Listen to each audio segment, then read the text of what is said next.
So we are taking you from the big screen to the small screen now, and we have your 7-day guide to all the movies that you can watch on your telly box. And we're going to kick off with this Saturday on E4, 9 o'clock, with The Martian, one of my favourite surprise films of its day. Oh, definitely, because I don't think any of us expected this to be as fun as it was. No, yeah, this is the thing. It's Matt Damon. He gets stranded. Where's he get stranded? So Mars? he's Mark Watney. It's in the title. I mean, The Martian. The Martian. It's in the title. He's stranded on Mars. Okay. But, so Matt Damon's Mark Watney. He's a botanist who, during an evacuation during a storm. Remember it being orange. That's his question. That's the thing, Far isn't too it? early. Mars is surprisingly orange in this for the red planet, isn't it? During the evacuation, he's presumed dead. He's left behind. And I'll tell you what, this clip will kind of tell you what he goes through. Probably need to listen. He's 50 million miles away from home. He thinks he's totally alone. He thinks we gave up on him. I mean, what does that do to a man psychologically? The hell is he thinking right now? I'm definitely gonna die up here if I have to listen to any more god-awful disco music. My God, Commander Lewis, couldn't you have packed anything from this century? Lots of disco music. Lots and lots of disco music in this. And it's just a great movie, isn't it? It's a testament to just how likeable Matt Damon can be, that this film works. Yes, and it's kind of a one-man band movie It kind as of well. is. Yeah. I mean, it's Castaway if they occasionally cut back to, back to FedEx HQ. Yeah, Except exactly. in this case, we get to see the delight that is Sean Bean working for NASA. Do you know what, though? I think when the humour kicks in, because you kind of go into it thinking, obviously, this is like pre-gravity or things like that, and you kind of go, what am I expecting to see from a space movie of sorts? And you go in with one particular mindset, and it shifts you completely. I mean, I know people are obsessed with the novel, and they rate the film equally highly. Good. I mean, for my money, also, Ridley Scott's best film for 20 years, easy. Yeah. So, for Sunday, what we got? We've got The Proposal, Channel 5 at 3:50 p.m. Perfect timing for a film like this. It is, isn't it? Yeah, Sandra Bullock. Sandra Bullock and Ryan Reynolds. Ryan Reynolds. And do you know what? I was on Paul Ross's show on TalkSport, and I was talking about how certain movies have certain posters. That there's like a formula for them, and this is exactly it. This is a leaning one. Yeah, the leaning poster. This is the white background leaning poster. Yes, so rom-coms have a lot of this, How to Lose a Guy in 10 Days. I was going to say, Matthew McConaughey's entire career for about 15 years was based on leaning. Yeah, so this is, I really enjoyed this. I thought the humour worked really well. I thought Ryan Reynolds, again, proves himself to be the guy that you want to watch on screen pretty much all the time, and it's not just one for the ladies. Well, that's it, isn't it? So it's an immigration comedy, effectively, in which bitch boss and put-upon employee have to pretend to be engaged. It's a bit like to keep her in the Overboard. country. Yeah, it's a bit like Overboard in a way. What, are your parents dead? Oh, no, his are very much alive. Very much. They're, well, we were going to tell them this weekend. Gammy's 90th birthday, and the whole family's coming together, and we thought it'd be a nice surprise. And where is this surprise going to take place? At Andrew's parents' house. Where's that located again? Why am I doing all the talking? Jump in. Sitka, Sitka. Alaska. Alaska. You're going to go to Alaska this weekend? Yeah. Yes. We are going to Alaska. That's where my Andrew's from. It's got a lot going for it. Yeah. He's charming. She's delightful as well. Yeah. And they you can genuinely believe that they could be a couple. We do. Yeah. I like So, Monday, though, I don't think these two will ever be a couple. It's Denzel and Ethan Hawke in one of the best movies of the 21st century. Also, one of the best man night flicks of all time. Me and one of my boys, we watched this quite a few times. Girls go see Like a Boss. Exactly. So, Training Day is on ITV4 at 10:30. Actually, on that point, Go on. girls, if you're off to go and see Like a Boss, boys, on Monday night, there's something for you. There you go. Okay, so ladies, off to the pictures on Monday night. There you go. Fine. Yeah, boys, get the beers in, order the pizzas. Training Day's on ITV4, 10:30. Denzel's a corrupt cop. He's giving his training day to Ethan Hawke, and basically he's going to try and corrupt him. It's almost Faustian. I love Denzel in this. Deserved that Oscar. Yeah, 100%. And also, this movie gave us one of my favourite named directors ever, Antoine Fuqua, founder of Fuqua Films.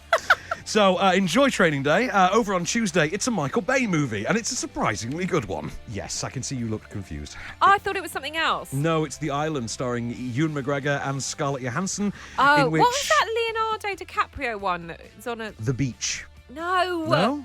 Shutter Island. Shutter Island. Shutter Island. There we Okay, go. so there's the island, there's the beach, and there's Shutter Island. Okay, Two fine. of them have DiCaprio. The other one has, for some reason, Neelix from Star Trek and ScarJo. Weird combination. But it does also have Steve Buscemi. You're clones. You're copies of people out here in the world. What? Clones? What? Copies? What are you talking about? Some hag trophy wife needs new skin for a facelift, or one of them gets sick and they need a new heart. They take it from you. I have a mother. I remember her. Yeah, I know. I grew up on a farm. I have a little dog, and I had a bike. And a bike. Right. It was a pink flexi flyer with little tassels on the handlebars, and you rode it up the street to your grandmother's house, and you ring the little bell, and she came out and served you cookies on a hot plate. Yeah. No. Memory imprints. Yeah, we need that's more what it is. Steve Buscemi in our lives. This is very Logan's Run. They discover their clones have to break out of what they think is, a sanctuary after the end of the world. And that's it. They'll go on the run. But, of course, you get the fun of doppelgangers and things like that. Yeah. I believe Michael Clark Duncan was in this as well. Yeah. And hell of a cast. And, of course, Sean Bean as a villain. Yes. Imagine that. God, I love me What some else Sean could Bean. he get cast as Well, other he's than in the villain? 2 of our movies this week. Yeah, he is have some indeed. Bean action in. Okay. So that is Wednesday. on 5-star, 10:55 p.m. Quite late. Quite actually, on late, Tuesday. but if you're up for a good Tuesday night action, you can have worse, yeah. Okay, so Wednesday, moving on. 120 beats per minute. Yes, did you get the pleasure of this? No. Right, I remembered very little about this, so I went and watched it again once I saw that it was one of the options for Wednesday night. French drama about the ACT UP movement in Paris in the early 90s, basically the height of the AIDS epidemic, who took action because the French government were basically dragging their heels on dealing with the AIDS epidemic. They had test results and things like game-changing test results. We will unveil that next year. Like, no, people are dying now. And there was, there were comments Stop made holding about, back. Yes, this was the whole thing. Very worth seeing. The performances I thought were terrific in it. Film for 11:05 on Wednesday night. Very moving film. Yeah. Grounded in a lot of very sad, recent history. We tend to forget this was quite recent. I suppose it's quite good to just have more of a documentary-based movie on the small screen. So you talk so wonderfully about Midnight Family on the big screen. Well, that's it. I mean, this is sort of based on factual events. It is a narrative drama. Yeah. But the energy to it, the stylistic feel of it, kind of heighten how emotional it gets at times. Which is not something I can say, of course, for Thursday night's offering. What is this? Do you not know? Do you not know at all? No, wasn't rock. Crank like a villain in No. Ninja Turtles? Krang. Oh, see, so close. Yeah, as Tina Fey once said, enough with Krang, no one cares about Krang. She was, of course, wrong. Everyone loves Krang. No, this is not Krang, this is Crank.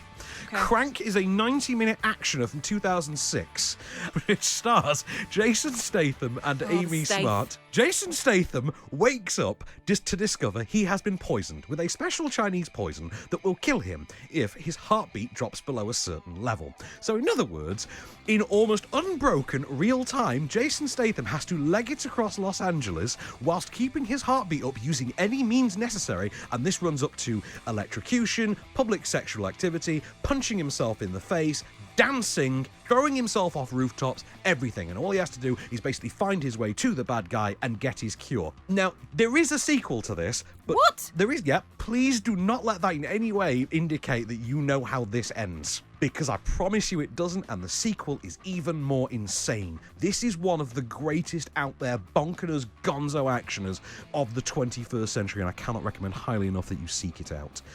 In terms of seeking it out, you've got to seek out ITV4 for Oh, that. yeah, sorry, I should say 10:30 p.m. Should be over about midnight, maybe 20 past, something like that. Okay.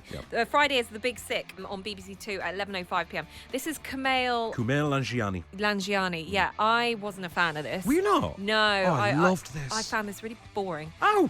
Yeah. Oh, I thought it was effectively, while you were sleeping for brown people like me. So that kind of works. But, what? Yeah, I thought that kind of worked. No. As far as cross-cultural comedies go, this really landed for me. I'll tell you what, I'll give you a sample of the kind of humour that's in it, and you can see why I might like it so much. Hi. Hi. Hello. My name's Kumail. Yeah, we know. Yeah, we saw you perform. Now that the niceties are out of the way, I have to tell you that when you yelled at me, it really threw me off, and you really shouldn't heckle comedians. It's so rude. I didn't heckle you. I just woohooed you. Was supportive. Okay, that's a common misconception. But yelling anything at a comedian is considered heckling. Heckling doesn't have to be negative. So if I yelled out like, "You're amazing in bed," that'd be a heckle? Yeah, it would be an accurate heckle. Cool. Because he's a charming guy, you see, that's what it is.